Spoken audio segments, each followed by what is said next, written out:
Hey, this is Chen. I'm the CEO of Geoteaming. I'm here at Training Magazine 2019, and I'm here with this amazing guy, Joseph Barone. Joseph, what's up? Hey, I'm glad to be here with you, John. It was an amazing event that you ran last night. The orientation and getting to meet everyone. It's really great. I made some really nice connections. Oh. Really good connections. I hooked up with a person from Arkansas. Yeah. I believe it was. No, Alabama, sorry. Yeah. And we've started to become actually friends, much more than just I know your business, you know my business. We started talking. He's giving me actually some really good advice because I'm interested in striking out on my own, and he gave me some really good advice about podcasting. Podcasting. Yes. Interesting. You would be a great podcaster. Well, thank you, John. So, Thank you. see, now, Joseph's claim to fame is that we did the Harry Met Sally mission at one of the hidden massage chairs here. And what did you say? I said, hey, I couldn't do the same thing because we're not at Katz's Delicatessen. You have to be at Katz's to actually do the whole screaming part.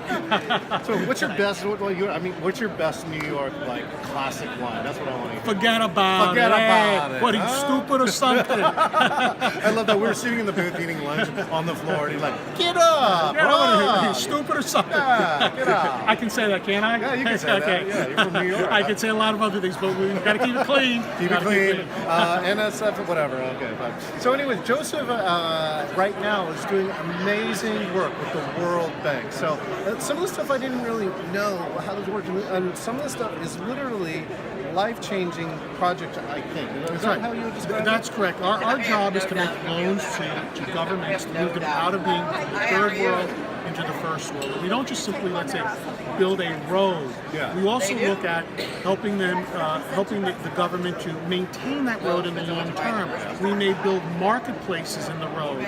We may look at where is the clinics, we should put clinics down the road. Yeah. So it's kind of a holistic approach, not just simply build a road and we walk away, like we did many, many years ago. Today it's a much more holistic approach.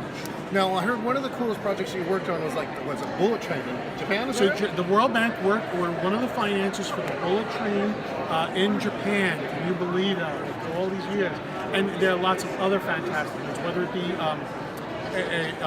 we did a project in Peru in which we set up video conferencing for the court system so that people didn't have to travel hours upon hours upon hours to get to court. They could go to a closer court, maybe traveling an hour or two. The judge would be on one side, high-speed fax machines. This was a 90s project, but it was very cutting edge at the time. Well, that's really cool. And again, things like that.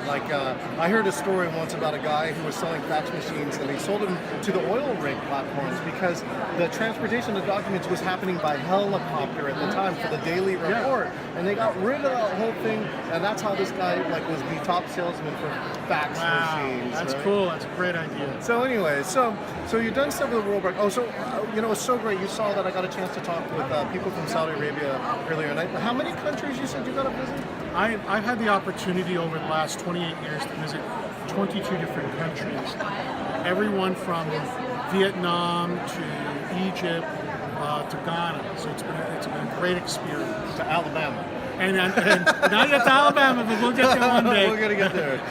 Oh my God. So out of all those 22 countries, what's the most memorable, unexpected experience that you've had? I think the most memorable and unexpected. There are a couple, but I think Nepal was very cool. I didn't expect to do training. They put me in to do training. I was there for a week. I got into the top floor, and outside the conference room where I was doing the training was a balcony, and you go out, and right there were the Himalaya mountains. Oh. And in the morning you would walk out and you would see them crystal clear overlooking the city of Kathmandu. Oh. And then you had to try to go out in the morning because in the afternoon the cloud cover came in and blocked all the mountains. I think that's probably, of all the locations, that was probably the coolest location that I've ever been to. But for me, the best is always when you go down and run the training over the years, and if people come back into headquarters and you'll stop and they'll see you, or they'll write to you and say, Joe, I can't thank you enough for all the help you gave me. I learned so much. You've saved me so much time and helped me to do my job much more efficiently.